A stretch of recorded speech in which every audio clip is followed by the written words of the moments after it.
প্রত্যেকটা মেয়েদের পছন্দের জায়গা হলো যে রান্নাঘর, কারণ সেই রান্নাঘরে আমাদের অনেকটা সময় ধরে কাজ করতে হয়, থাকতে হয়। সে কারণে রান্নাঘরটাই পরিষ্কার পরিচ্ছন্নতা রাখাটা খুবই জরুরি। এই জন্য আজকে রান্নাঘরটা একটু ডিপ ক্লিনিং করতে চলে আসলাম। আসসালামু আলাইকুম everyone, welcome back to my another video. আজকে চলে আসলাম রান্নাঘরটা একটু ডিপ ক্লিনিং করতে, কারণ আমার এক সপ্তাহ বা সপ্তাহ 10 দিন পর পর একটু রান্নাঘরটা ডিপ ক্লিনিং না করলে না আমার অস্বস্তিকর লাগে। সব দিকে মনে হয় ধুলাবালি ধুলাবালি এরকম মনে হয়।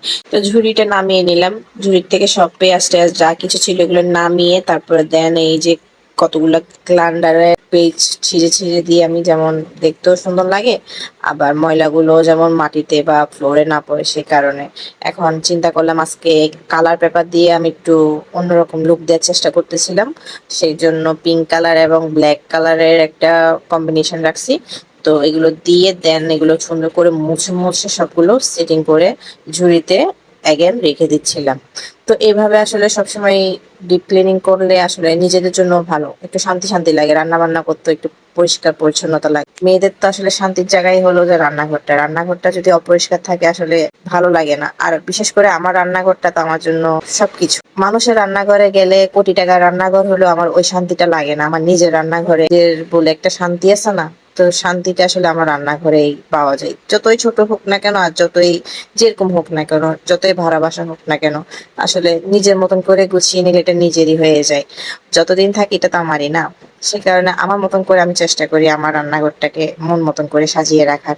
কারণ আমার রান্নাঘরের প্রতি অ্যাট্রাকশনটা বেশি থাকে, সবকিছু ক্লিন থাকলে আমার থেকে ভালো লাগে। তো আমার সবকিছু ক্লিন করা শেষ, এখন সবকিছু সুন্দর করে জায়গায় জায়গায় সেটিং করে একদম রেখে এগুলো সুন্দর করে গুছিয়ে রাখবো। গুছিয়ে রাখার পরে ফাইনাল লুকটা আপনাদেরকে দেখাচ্ছি। আমার ছোট্ট গরিবের রান্নাঘরের ফাইনাল লুকটা কিরকম হয়েছে একটু কমেন্টে জানাবেন, আর না জানালেও কোনো ব্যাপার না, মানিয়ে নিব। তো একটা খুব সুন্দর করে গুছানো শেষ, আর লাইট একটু সৌন্দর্যের জন্য দিছি, ভিডিও করব সেই কারণে।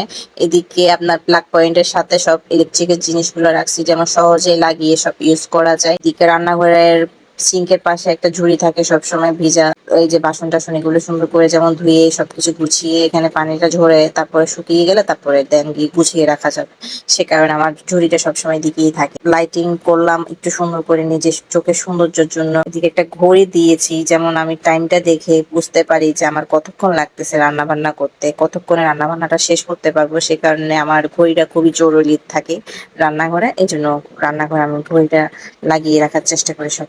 ভেজা হাতটা মোছার জন্য একটা তাওয়াল আর ঘড়িটা রাখার আমি খুব চেষ্টা করি, কারণ এই দুটোটাই আমার জন্য খুবই জরুরি একটা জিনিস রান্নাঘরের জন্য।